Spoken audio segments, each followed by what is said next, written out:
Howdy Moz fans, and welcome to another edition of Whiteboard Friday. This week we're going to chat a little bit about internal links and internal link structures. Now, it is not the most exciting thing in the SEO world, but it's something that you have to get right, and getting it wrong can actually cause lots of problems. So let's start by talking about some of the things that are true about internal links. Internal links, when I say that phrase, what I mean is a link that exists on a website, let's say abc.com here, that is linking to a page on the same website. So over here, linking to another page on abc.com. We'll do /A and /B.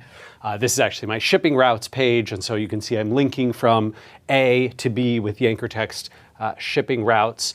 And the idea of an internal link is really, initially, right, to drive visitors from one place to another, to show them where they need to go to navigate from one spot on your site to another spot.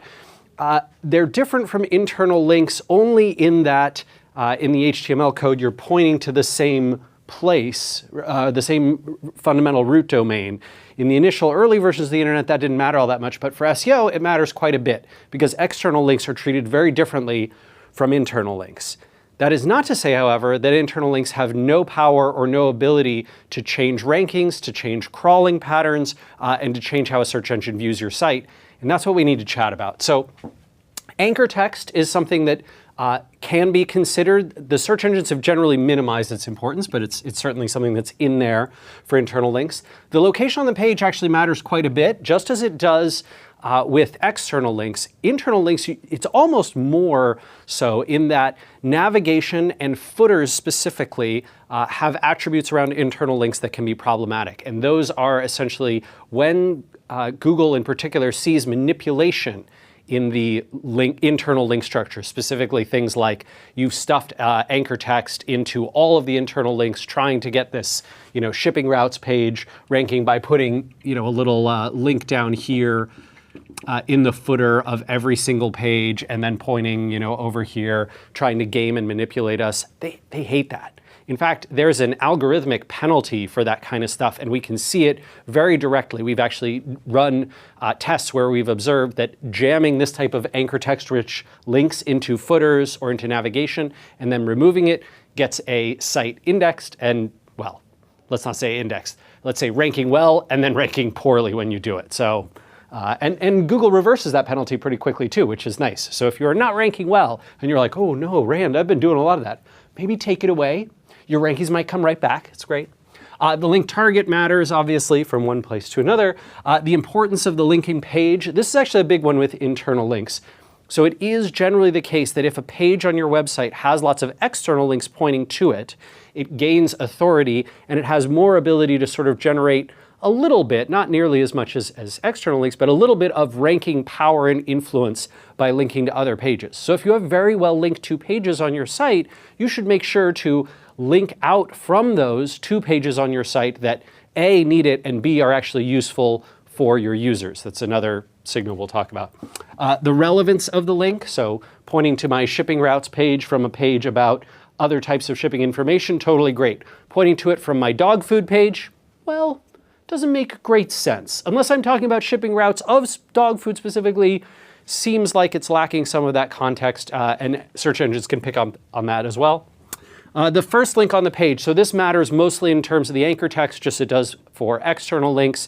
Basically, if you are linking in a bunch of different places to this page from this one, Google will usually, at least in all of our experiments so far, count the first anchor text only. So they will not treat, so if I have 6 different links to this, and the first link says click here is the anchor text that Google's going to apply, not click here and shipping routes and shipping. Those subsequent links won't matter as much. And then the type of link matters too. Obviously, I would recommend that you keep it in the HTML link format rather than trying to do something fancy with JavaScript.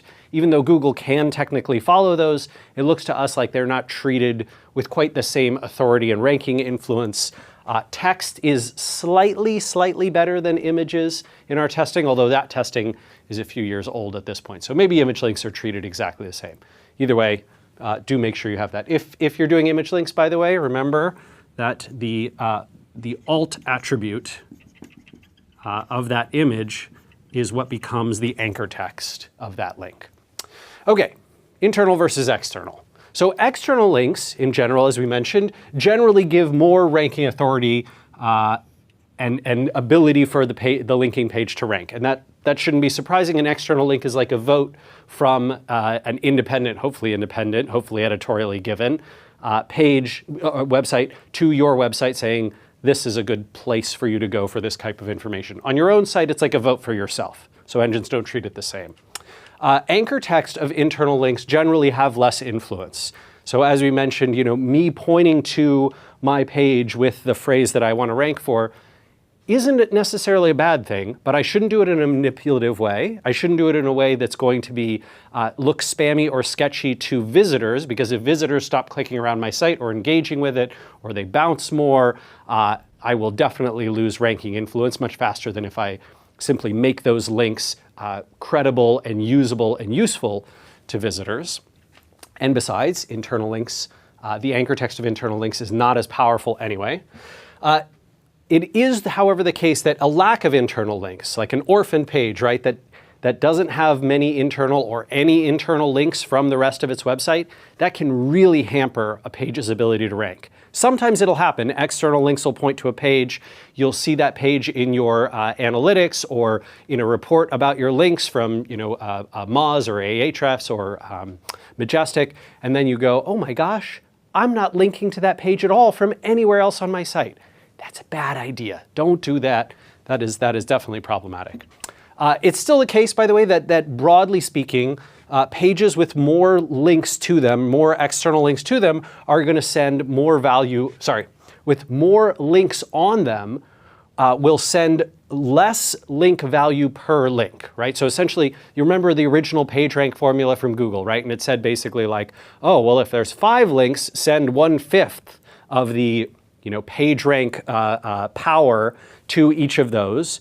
And if there's 4 links, send 1/4. And obviously 1/4 is bigger than 1/5. So taking away that 5th link could mean that each of the 4 pages that you've linked to get a little bit more ranking authority and influence in the original PageRank algorithm. Look, PageRank is old, very, very old at this point. But it is not completely, at least the theories behind it are not completely gone. So it is the case that if you have a page with tons and tons of links on it, that tends to send out less authority and influence than a page with few links on it, which is why it can definitely pay to do some spring cleaning on your website and clear out any rubbish pages or rubbish links, ones that visitors don't want, that search engines don't want, that you don't care about. Clearing that up can actually have a positive influence. We've seen that on a number of websites where they've cleaned up their information architecture, whittled down their links to just the stuff that matters the most and the pages that matter the most, and then seen increased rankings across the board from the, all sorts of signals, positive signals, user engagement signals, link signals, context signals that help the engine rank them better. And then finally, I do want to point out that what was previously called, you probably have heard of it in the SEO world, PageRank sculpting, right? This was a practice that I'd say from maybe 2003, 2002 to about 2008, 2009, had this life where there'd be panel discussions about PageRank sculpting and all these examples of how to do it, and software that would crawl your site and show you the ideal PageRank sculpting system to use and which pages to link to and not. And when PageRank was the dominant algorithm inside of Google's ranking system, yeah, it was the case that PageRank sculpting could have some real effect. These days, that is dramatically reduced. It's not entirely gone because of some of these other principles that we've talked about, right? That just having lots of links on a page for no particularly good reason is generally bad and can have harmful effects, and having few, carefully chosen ones has good effects. But most of the time, right, internal linking, optimizing internal linking beyond a certain point is not very valuable, not a great value add. But a little of what I'm calling the right internal linking, and that's what we're going to talk about, can go a long way. For example, if you have those orphan pages or pages that are clearly the next step in a process or that users want and they cannot find them, or engines can't find them through the link structure, it's bad. Fixing that can have a positive impact. Okay, so ideally, in an internal linking structure system, you want something kind of like this. This is a very rough illustration here, right? But the home page, which has maybe 100 links on it to internal pages. One hop away from that, you've got your 100 different pages of, whatever it is, subcategories or category pages, places that can get folks deeper into your website. And then from there, each of those have maybe a maximum of 100 unique links, and they get you 2 hops away from the home page, which takes you to 10,000 pages who do the same thing. Now, the idea behind this is that basically in 1, 2, 3 hops, right, 3 links away from the home page and 3 links away from any page on the site, I can get to up to 1 million pages. So when you talk about how many clicks do I have to get, how far away is this in terms of link distance from any other page on the site, a great internal linking structure should be able to get you there in 3 or fewer link hops. If it's a lot more, you might have an internal linking structure that's really creating, sort of these long pathways of forcing you to click before you can ever reach something. And that is not ideal, which is why it can make very good sense to build smart categories and subcategories to help people get in there. I'll give you the most basic example in the world, a traditional blog, right? And in order to reach any post that was published 2 years ago, I got to click next, next, next, next, next, next, next through all this pagination until I finally get there. Or if I've done a really good job with my categories and my subcategories, I can click on the category of that blog post and I can find it very quickly in a list of, the last 50 blog posts in that particular category. Great. Or by author or by tag, however you're doing your navigation. Second, pages should, as we discussed, contain links that visitors will find relevant and useful. If no one ever clicks on a link, that is a bad signal for your site, and it is a bad signal for Google as well. And I don't just mean no one ever. Very, very few people ever, and many of them who do click it, click the back button because it wasn't what they wanted. That's also a bad sign. Just as no 2 pages should be targeting the same keyword or searcher intent, likewise, no 2 links should be using the same anchor text to point to different pages. For example, if over here I had said, I had a shipping routes link that pointed to this page, and then another shipping routes link, same anchor text pointing to a separate page, page C, why am I doing that? Why am I creating competition between my own 2 pages? Why am I having 2 things that serve the same function, or that at least to visitors would appear to serve the same function, and search engines too? I should canonicalize those, right? Canonicalize those links, canonicalize those pages. If a page is serving the same intent and keywords, keep it together. Rel nofollow was sort of the classic way that people had been doing page rank sculpting that we talked about earlier here. I would strongly recommend against using it for that purpose. Google said that they've put in some preventative measures so that rel nofollow links sort of do this leaking page rank thing, as they call it. I wouldn't stress too much about that, but I certainly wouldn't use rel nofollow. What I would do is if I'm trying to do internal link sculpting, I would just do careful curation of the links and pages that I've got. That is the best way to help your internal link flow. And that's things like removing low value content, low engagement content, and creating internal links that people actually do want. That is going to give you the best results. Last but not least, there should never be an orphan, right? There should never be a page with no links to it. And certainly there should never be a page that is well linked to that isn't linking back out to portions of your site that are of interest or value to visitors and to Google.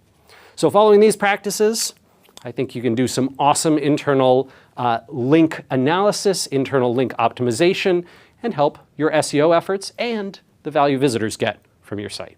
We'll see you again next week for another edition of Whiteboard Friday. Take care.